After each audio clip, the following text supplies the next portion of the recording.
দুর্নীতি দমন কমিশন যে হটলাইন আছে 106, সেখানে একটা অভিযোগ আসে যে ঢাকা পাসপোর্ট অফিসে দালালদের প্রচণ্ড দৌরাত্মে আসলে তাদের অফিসারদের যোগসাজশে এখানে অর্থের বিনিময়ে পাসপোর্ট করানো হচ্ছে। তার পরিপ্রেক্ষিতে কমিশন আজকে একটা এনফোর্সমেন্ট পরিচালনা করে এবং নির্দেশ দেয়। আমরা কয়েকজন অফিসার এসে এটা সত্যতা পেয়েছি কিছুটা, যে এখানে আমরা 2জন দালালকে ধরতে সক্ষম হয়েছি।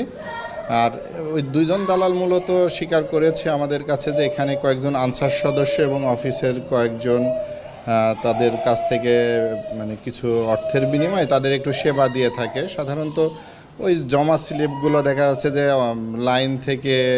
লাইন বাদ দিয়ে ওনারা ওই লাইন বাইপাস করে এইগুলো দিয়ে থাকে, বা যখন ফিঙ্গারিং করায় তখনও দেখা যাচ্ছে অনেক সময় লাইন বাইপাস করে এই দালালদের দৌড়াতে এই কাজগুলো করে থাকে।